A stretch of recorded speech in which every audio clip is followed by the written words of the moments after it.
বিশেষ করে বিএনপির শ্রদ্ধাভাজন মহাসচিব, আমি নাম নিয়ে বলছি, মির্জা ফখরুল ইসলাম আলমগীর স্যার, উনি কয়েকদিন ধরে যে কথাগুলো বলছেন, টিআইবির মহাপরিচালক ডক্টর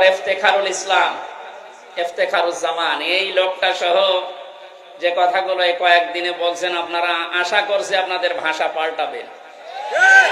কিছু হলেই আলেমদের নামে, দেশে ইসলামপন্থীদের নামে মৌলবাদ ট্যাগ দিয়ে দিচ্ছে। আপনি কি জানেন এটা বাস্তবতা কি? এই মৌলবাদ ট্যাগ দিয়ে ইন্ডিয়া এবং ওদের দোসর যারা, তারা এই দেশের হাজার হাজার মানুষকে গুম করেছে। এই মৌলবাদ ট্যাগ দিয়ে হাজারো মানুষকে জেল খাটিয়েছে, হাজারো মানুষকে দুনিয়া থেকে বিদায় করে দিয়েছে। ওই শব্দটা আবার ওদের ফাঁদে পড়ে যদি আপনি এই দেশে বারবার বলতে থাকেন, লা তাজিদান্না আশাদ্দান নাসি আদাওয়াতাল লিল্লাযিনা আমানুল ইয়াহুদা ওয়াল্লাযিনা আশরাকু, সূরা মায়েদার 82 নম্বর আয়াত। কোরআনে আল্লাহ 1500 বছর আগে ফতোয়া দিচ্ছেন, হে নবী, এই পৃথিবীতে মুসলমানদের জন্য জঘন্যতম শত্রু হিসাবে দুইটা জাতি কাজ করবে, একটা ইহুদি আর একটা খ্রিস্টান। ইহুদিরা যে আমাদের শত্রু, এটা তামাম দুনিয়ায় প্রমাণিত, ইসরায়েল। খ্রিস্টানরাও শত্রু। এ ঘোষণা কি আমি নিজে দিলাম না আল্লাহ দিয়েছেন? সুতরাং বারবার দাদা বাবুদের ফাঁদে পা দিয়ে আবার যদি মৌলবাদ এই জিকির আরম্ভ করেন, ওরা হয়তো আপনাকে চেয়ারে বসাবে, কিন্তু দেশের হাজারো আলেম ওলামা ইসলামপন্থী মানুষেরা আবার গুম হওয়া শুরু হবে। আপনি ফাঁদ টের পাচ্ছেন?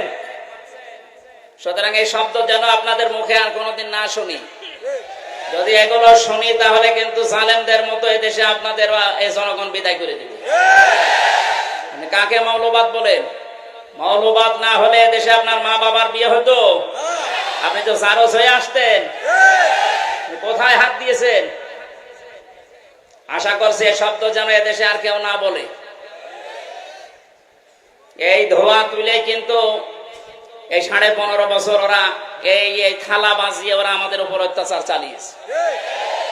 এটা রেকর্ড হচ্ছে, সারা দেশে কালকে যাবে। সবাই সাবধান, সে যে দল করেন আপনি করেন, কিন্তু এই শব্দটা কোন ইসলামপন্থী আলেম ওলামাদের নামের আগে যদি আপনি ব্যবহার করেন, সত্যি কিন্তু আপনার খবর আছে।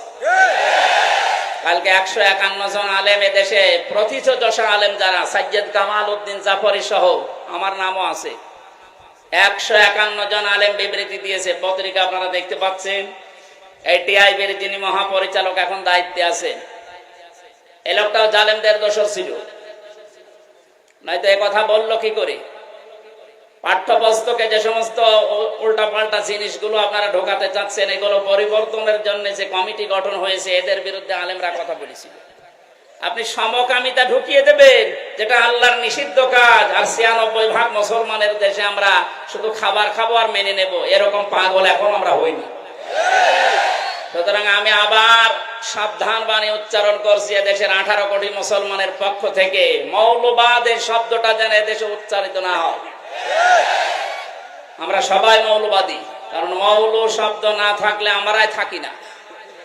এটা এসেছে মূল থেকে। মূল আমাদের আল্লাহ, মূল আমাদের রাসূল। কথা বলে না কেন?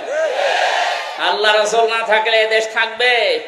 সব বিদায় নিতে পারে, কিন্তু আল্লাহ রাসূলের বিধান এদেশে থাকবে ইনশাআল্লাহ। 100 ভাগের 96 ভাগ যেখানে আমরা বাস করি, সেখানে এই শব্দ নিয়ে আজ ধোয়া তুলে আবার আপনি এই থালা বাজাবেন, আর পাশে তো আছে দাদারা, আবার আপনাদেরকে দিয়ে অত্যাচার, জুলুম, নির্যাতন, খুন গুম চালাবে না। আমরা চাচ্ছি এই জন্য এই 65 জন না, 100 জনের 100 জনের পরিবর্তন করে চেয়ার গুলো সব সংস্কার করতে চাই, আর এটা খুব তাড়াতাড়ি।